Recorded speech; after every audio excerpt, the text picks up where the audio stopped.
Bonjour na bande konabiso nyoso ba congolais partout dans le monde. Bonjour na ba abonné na biso nyoso ya rumeur de Kinshasa ba sango ya Congo. Lelo vraiment ezali esengo vraiment mingi ya kokutana na bino mukolo ya lelo. Bon début du mois de novembre na ba congolais nyoso na ba abonné na biso nyoso. Vraiment lelo tozo sur la politique. Lelo tokolobela 3 points na ordre du jour. Point ya liboso tokolobela sur ba révélation. Hein? Il y a un membre ya FCC Koko Nyange parce que yemoko muto alobi yango ezalingaite par rapport il y a demande il y a bloc il y a lamuka parce que bazalaki na kati ya bazalaki nouvelle coalition. Alors na kati ya coalition wana déjà na ndenge pena ya cache lamuka na FCC babandaki kobeta déjà kati oyo na chaque marche na 4 dernières marches baotaki kosala awa na meeting basalaki na Sainte-Thérèse mutu a sponsorisaki yango mutu azalaka sponsor nango officiel ezali FCC. Donc ndenge bayokanaka bapesaka bango 25 000 balles yango bomonaki en sortant tant que non baannonsaki marche. Après un certain temps, baye kobo ya makambo marche, bakei na makambo ya meeting. Donc nyonso wana ezaki façon moko ya bazo sala mbongo. Siko l'air baye na réunion na bango ya liboso. L'air bakutani, basololi, ipenge Kagame, batu mususu basololi, baye ko kota na deuxième réunion. Na deuxième réunion de sikoyo baza en pleine préparation, il y a marche il y a le 6 novembre. De l'autre côté, balobi bapesa bango autant. Bango balobi toyokanaki bongo te soki bongo ekosimba te biso tobengani na biso. Donc awanga nazali déjà ko annoncer bino non participation ya FCC El Kingakati na marche ya mukolo ya le 6. Parti politique P5 ekomi sikoyo keba parce que bakolo mbongo babilisi mbongo te. Tokolobela yango awa. Na deuxième point, tokolobela pourquoi ba désavouer mutu oyo ba nomaki neti cordon ya crise ya FCC Raymond Chibanda ba désavouer na plus de 12 regroupements na kati ya FCC El Kingakati. Ezali di ya quoi ko destituer oyo ba destituer. Na troisième point, tokolobela voyage à Tata Mokonzi. Lolenge nini vice-président et Assemblée nationale, président Jean-Marc Kabunda Kaboun 520 gigas. Ndenge a reversaki ba élu ya Ituri. Lolenge nini a Gangeli ministre de la défense. Pour na ko dénoncer pe ko bimisa batu oyo bazali ko continuer na ko détourner ba prime ya no voyant héros oyo bazali na front pour basala musala na bango kitoko ezali parmi ba raison oyo kutu chef d'état-major général ya mboka na biso akendaki kuna na est parce que soki tata mokonzi a zongi ba kokota lisusu na kati ya conseil ya sécurité place nini bako élargir état de siège na est mobimba nyoso wana ezali pona ko traquer ba ADF bambororo mais tant que bazali ko attaquer ba ADF kuna na est mes chers frères ezali na ba ADF mususu o bazali awa na ville province de Kinshasa ba ADF en cravate oyo ba état de siège pona bango ezali vraiment malamute selon bango parce que ba cop na bango ba activité na bango nyonso o ezalaki kuna na est parce que pona bango liko pana bango ezali que non abomi abotoli appuyer ba minéraux wana famille na ye se retrouver mais ndenge ba état de siège bo ndenge rigueur ezali makasi bango moyen basala ba coopération na bango moko ba business na bango moko kuna na niveau ya est ezalité to kobeta yango aw. Alors ndenge na lobaki yango na sommaire tous allez kobandana point par point pour te expliquer bande konabiso nyonso ba congolais partout dans le monde jeunesse congolaise en général il y a bosse de na manipulation ya batuana te. Bosse de na manipulation ya batuana te. Batuana babundaka po na RDC te, mais au contraire, babundaka po na ba propre famille na bango, po na ba mabumu na bango.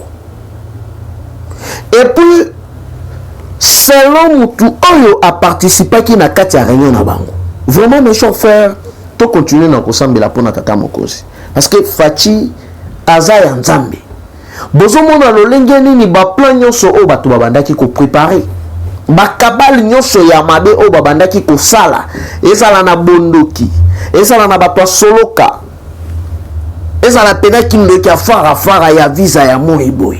Bato wana sikoyo nzamba komi ko confondre bango. Azali ko bimisa bango polele. Azali ko bimisa bango na mpoasa. Na ko expliquer bino lelo fait moko na moko. Na ba précision. Ya keno mutu oyo akocha tembe naza awa plateau yango oyo aye bisona ye débat contradictoire awa na kati ya plateau. Et ça inacceptable. Mes chers frères, depuis l'élection 2018, tout le monde qui lolenge nini batu babandaki kobuka lukuta. Et ça la libanda ba mi selekete na bango. Oyo balekaka na ba media musana bango ko finga musana bango ko kosa ko manipuler. Oteno Kabila, Tshisekedi Kabila. Lelo Fachi na sagesse nyonso. Na lolenge nini ya yekola politique. Banda bomwana asana maîtrise nyonso ya keno lolenge nini batu basala kapona ko pousser régime na erreur. Lolenge nini batu basala kapona ko piéger régime en place. Mais Facha mitikaki akoya na ba piège wana te. Abandaki ko observer. Tout le monde se Keita kosala ba mitinga o ngai Kabila benginga na 2018 tokende to négocier na pouvoir na batela kobuka lukuta na ndenge moko ya kosala na te. Sela Koko Nyange alobi soki botali depuis bandeli ya Union Sacrée 2 mois après Union Sacrée soki botali ba sortie médiatique ya Monsieur Keita Diang Madidi boko comprendre que atakaka lisusu Kabila te. Parce que na rencontre na bango o bautaki kokuta na dernièrement o muto ajwa ka médiation ezalaka Monsieur Mike Hammer ezalaka keno basangana nyonso ono ya ba propre intérêt na bango na ba intérêt ya ba multinationaux oyo ba sponsorisaka bango. Comme ça, ba salir, ba bébi sa pouvoir en place. Tolobaka yango bato baboyaka. Oyo ba eko sala oyo, eza juste façon moko ya officialiser relation là-bas. Mais babanda ki kokutana déjà. Là ba comprendre que non, bango na terrain, ba sala kaka opposition ya ba Facebook, ya ba Twitter, donc ya ba réseaux sociaux en général. Il faut basangana bapesa na makanisi. Kama makelele ya mukeo mtipo ya député au Keita Salaka. Aibisie bon, c'est bon, chaque marche biso tozala wana to banda kopesa bino mobilité donc carburant, mon motivation de sorte que bocha lumbe na objectif na bango, seul objectif na bango ezalaki kenon coûte que coûte kadima ba entériner était et pas ya tata mokonzi. Ça pas marché. Et puis la ba marche nyonso oya sali dernièrement awa bokolanda place mon côté oyo attaquiner Kabila. Et ça té parce que abanda ki déjà ko kende bazo pesa 25 000 balles.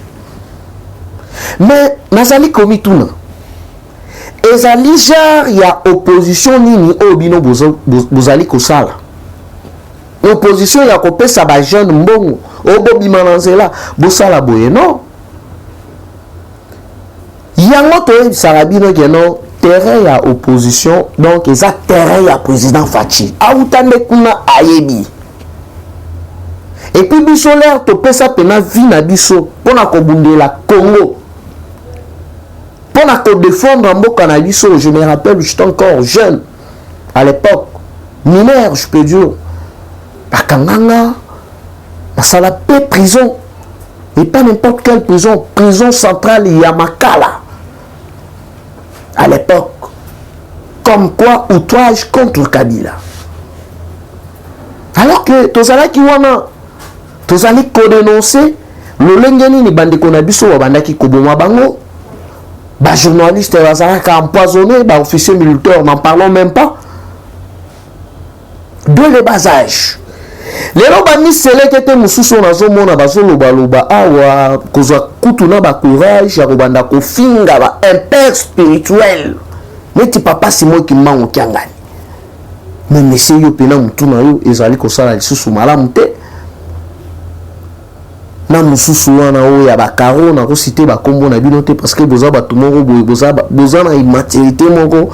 Na ibité ba classé bino na bara ya ba miselekete to pena plus que ba miselekete na rolo ba moustique. Ok, dès qu'on touche père spirituel. Baki magiste bozali wapi. Pona ko recadrer, pona ko porter mutu oyo plainte. Nos frères congolais oh bazali na kati ya Rome. Qu'on marché pour ko exposer batu oyo bazali ko bebisa lukumu ya église catholique ba komi ba commerçant ba komi ba politicien tokotika la ko tolérer manipulation ata mukolo moko te. Mes chers frères, basali réunion ya liboso pona ko officialiser alliance na bango. Na deuxième réunion koko nyanja zalaki wana. Na batu nyonso ya surtout kalala ba représentant ya 5 ans na kati ya masolo na bango basengi 2 millions de dollars na FCC apesa bango 2 millions comme ça bango basa la mobilisation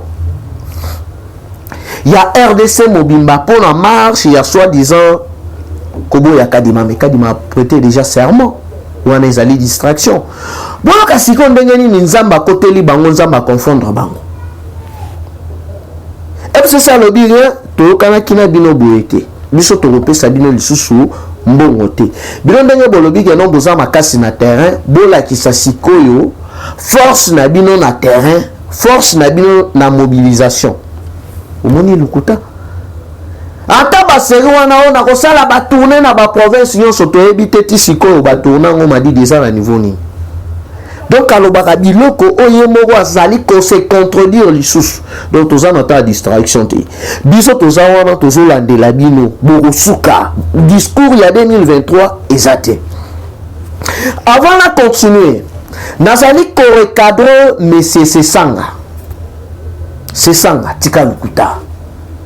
D'ailleurs na kati ya union sacrée Sesanga ozali na mukopese te oza na combien de députés. On se faire élire na combo ya eu de pes na combo ya Tshisekedi parce que oyebaki que ceux qui na kei kuno na lo ba combo ya Keita na lo ba combo ya Soriano ba ko lapide nga parce que batu oyo ba travailler na Kabila ba piyamboka ensemble. Oyo sikoyo batami na label ya eu de pes. On te connaît monsieur. Mais là on allait ko kende na ba discours pour na ko se faire aimer Nabatu yeba yango keno biso to sala wana pona ko reverser yo oza petit manipulateur et puis ozali ko peser eloko moko te na kati ya union sacrée soto rolongwa longwa na yo na lubaya toyebi lo ndenge nini bo fonctionnaka partout na ba régime nyonso bozalaka ko bobanda na Kabila bolinga boteka Kasai engai lobi na batu nyonso oyo baza na ba ambition ya ko postuler na Kasai plus précisément na Kananga na kozala prêt pour na ko accompagner batu wana ba se faire élire na la belle ya eu de pes que bino ba aventurier ni baleo parce que sur le terrain je vous dis attention di bo pesi mbongo menga na koleka na koloba batu ba kolanda bino te ba kolanda onga na koloba nazali commettre bino en défi. Et puis nazo ebisabino boy. Ndenge zali wana na 2023 bokozala même pas élu.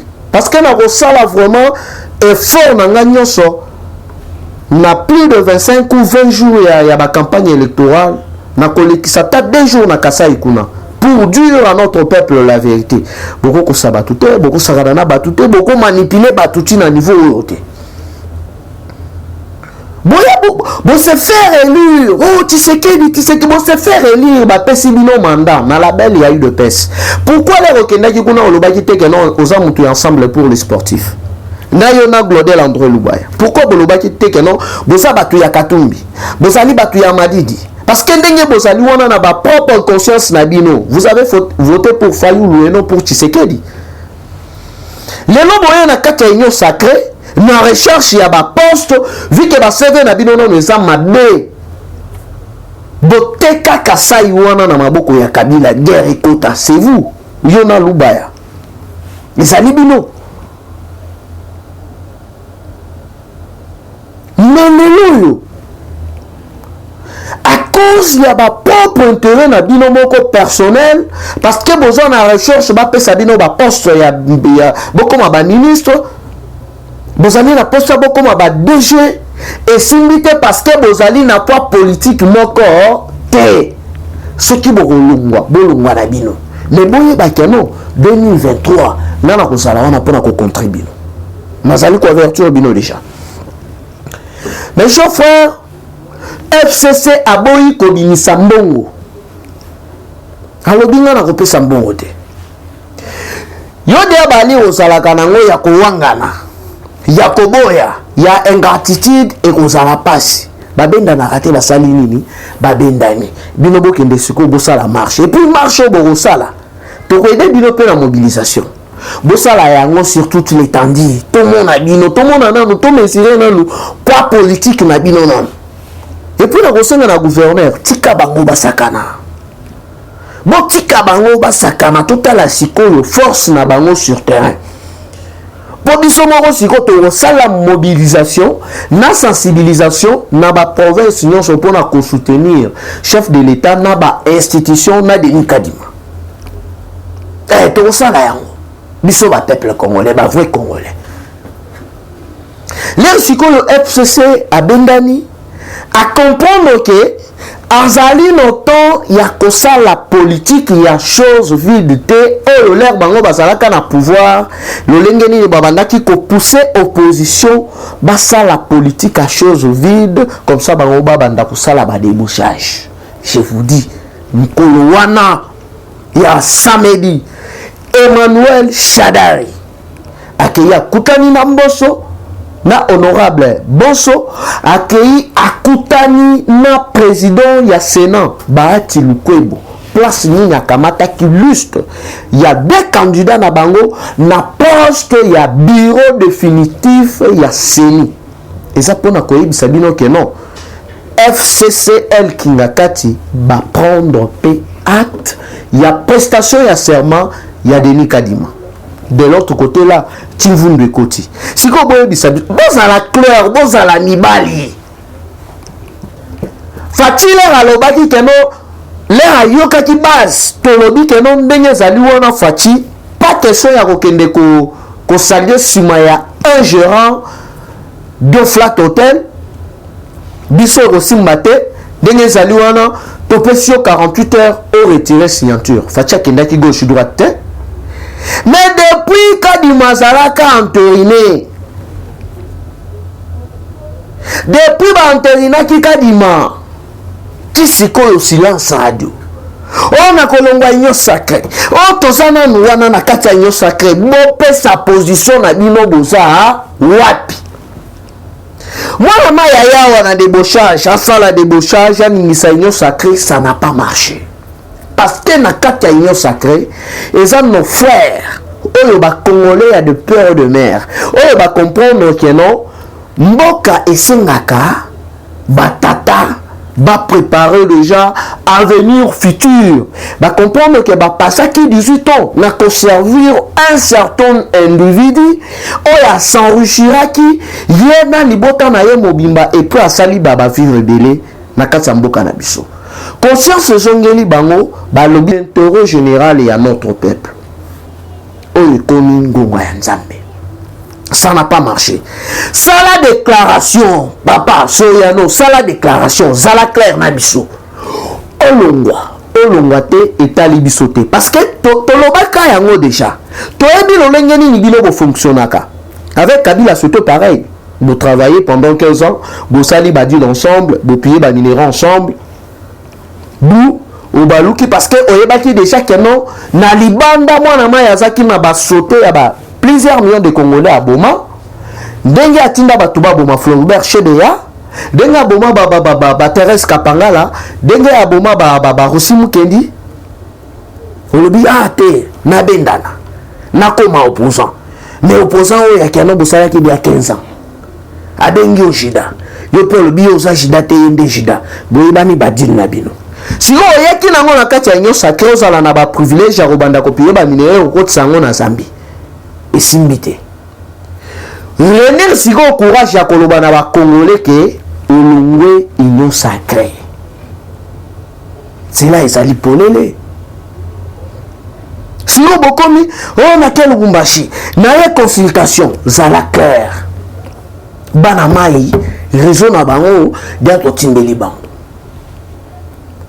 koko nyanga lobi yango honorable vous la père confirmé yango en puis to repesa mbongo te to boy pe politique à chaise vide to prendre acte na prestation ya serment ya Denis Kadima na remise aux reprises biso to resala politique à chaise vide te voilà nos deux candidats bangwana Madidi a comité lantela Soyano telantela boluka ki opposition bosa la opposition place bozali boganga botombola loboko ganga bas ofinga otonga na zapate ni seleketo balanda katina ba commentaire ba finga baloba etali ngate fachaza wana ozala wana bagande puissance nyon somo kwa tombola venir bango pena boye mututu azana posa solo na fachi. Donc, ils ont le bénéfice rien. Terrain est un ami. L'administration américaine a prévenir de Jean-Mike Kamer, déjà on a janvier Kangi Bisakazongi, par rapport à la traîtrise nae. A connu qu'on travaillait na propre intérêt na Yomoko. Bon, ça la aventure. Voilà où beaucoup retenir les alliés que FCC va participer à la marche. FCC El Kingakati baboyi kopesa Madidi na Fumumpa ba parane bango ba pesa bango mbongo pour na soi-disant marche siko le 6 nde tokotala bandimi oyo bazolo ba bino bokanisi pena ke no bandimi ba fidèle nyonso bazali d'accord na soni oyo bozali koyokisa église partout dans le monde papa zali koya. Leur papa Zoya, Agnatika Makolonae, à partir de l'aéroport, biso toko mobilisé déjà. Bateau Wazana Italie, bon, comme la biso déjà, message ni toko comme la pape, n'a italien. Toko lié pour la église de mon pays. Le lengeni ni batuana ba koti na makambo ya politique. Le lengeni ni batuana ba memaka batuna poto ba kosaka, baza ba orphelin, baza ba veuve. To faire passer message na biso na pape. Et puis na kozwa mkolo wana na sali mama na banderole pape partout ya kosala messe o facha koyamba ye eza place to kosala pena shooting pour la koyebisa le très simple que non voilà batu o baza awa na RDC bazoyo kisa église catholique soni to kosala yango là vraiment je vous préviens.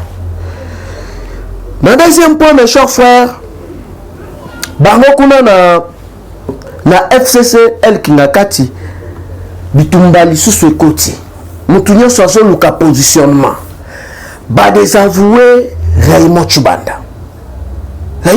azali désavoué alors que baponaki ye neti cordon ya comité ya crise ya FCC ndenge tozali koloba na bino awa balongoli ye badestitué ye bazo reprocher nini oteno bazomona ye collé serré na yo sacré.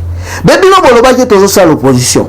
Sur terrain, makambo ya opposition marche tozo monate à part marche moko ya santé bosala kolonga permanence na bino na swende ti na nini na stade Saint Raphaël marche à santé.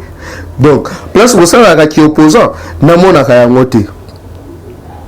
Et puis, à se décider, à lobby, de servir mingi batou, de servir mingi individu. Alors, si il est commis temps, il y a que servir la nation. Mes chers frères, dans un livre, ça dit que tant il y a vérité, il sonne. Ta nzambe et beti, ngonga nzambe et beti. Yango zo mona batu to babuka ki lukuta na kombo ya fachi basaliri batu nyonso wana nzamba zali ko confondre bango. Parce que nzamba zali juste. Toute autorité vient de Dieu. Batu o bakenda ki bakabale libanda. Na ba union européenne kofunda fachi kokosa makambo ya lukuta batu nyonso wana lelo bache bango libanda.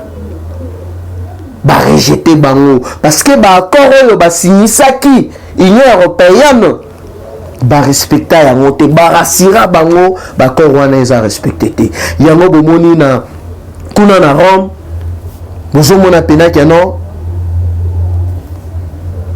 ba ganyo so ya monde mutunyo so na bosenga ya kusolo na fachi ya kokutana na fachi tembesili Basporteur bagangi nasuka nango ezali na ba ADF en cravate baza na kati ya Assemblée nationale ba ADF wana pona bango balingi état de siège te bazali ko combattre yango bomona ki kutu le premier vice-président de l'Assemblée nationale, honorable Jean-Marc Kabunda Kabund, a mécu un peu qu'on réveillait vraiment mon moral et à ministre de la Défense, il y a qui non, à la vraiment trop sur terrain. Et puis, ADF bateau, bazali ko combattre yango. Boye ba yango qui non, chef d'état-major déjà qui est ba ko élargir yango na Est Mobimba. C'est pour vous dire que non bobo ngama. État de siège kozalawana parce que toro cédé na groupe moko ya ba individu ba lingi état de siège té. Et parmi bino ezala bateau bazala wana na kati Assemblée nationale banda élection ya liboso ya 2006. Mais cahier de charge projet moko ya loi pour trouver solution la guerre wana ya Est tout le monde a place beaucoup de ça ya monter alors qu'à l'époque kobandana chef d'état-major kobandana ministre ya défense tous basaki ya Est mais vu que bakota ki na kati ya business pour na kobanda copier pour na kobanda ko boma bande ko na biso na propre intérêt ya ba mabumu na bango yango bomoni ke no lelo facha na état de siège situation ndenge zalaka liboso na ndenge komi siko donc évolution ezali makasi siko bato wana bazali contre état de siège nyonso wana pona parce que basa ba ADF en cravate toyebi yango mais boni président de l'Assemblée provinciale azo collaborer na numéro 1 na numéro 2 ya ADF ezala wapi toyebi na kati Assemblée nationale bozali belé bakabali nyonso bozali kosala tozali au courant mais boye ba kano tata Morosile Razoya bakokot sa conseil à sécurité place nini état de siège et kozala élargi na nous na S Mobimba de so na pona ko traquer banyangala kata na ba partenaire na biso ya sika ezala ki wabino mwana koli na bino tokutani balasima bye bye et dans le prochain numéro. Eshima, votre magazine qui bat au rythme de l'actualité. Retrouvez la nouvelle édition. Exclusivité, Sakombi Molendo, le pionnier de la bancarisation. Le ministre des Affaires foncières a signé le 3 juin 2021 avec son collègue des Finances l'arrêté interministériel portant bancarisation des opérations foncières et immobilières supérieures ou égales à 10 000 $ américains. Une première en RDC concrétisée par celui qui fait figure de porte-étendard de la numérisation et de la sécurisation des titres fonciers. Aimé Sakombi Molendo est de plein pied dans la matérialisation de sa politique qui suit la vision du chef de l'État, Félix Antoine Tshisekedi, celle de faire du numérique un levier d'intégration, de croissance économique et de progrès social. Nation, gouvernement des warriors, bilan de gestion des 100 premiers jours du gouvernement Samalou Kondé. SONAS, le DG Lucien Boniemé Ekofo présente un bilan largement positif pour les grandes réalisations du premier semestre 2021. À lire également l'interview de Seth Kikouni portée sur les questions d'actualité. À la découverte de Tissia Mukuna, la DG de la marque La Quinoise, café planté et transformé à Kinshasa. Interview exclusive de Richard Ilunga, DG de l'ONIP, qui confirme l'identification de la population congolaise avant les élections 2023. un an de patrouille financière, les audits de l'IGF mettent à l'écart les mandataires impliqués dans la mauvaise gestion des deniers publics grâce à Jules Alingueté, inspecteur général des finances, chef de service. Une analyse sur le coup d'État en Afrique et leurs conséquences. Retrouvez l'intégralité du magazine Eshima dans les kiosques. Eshima Magazine, un nouveau standard d'information.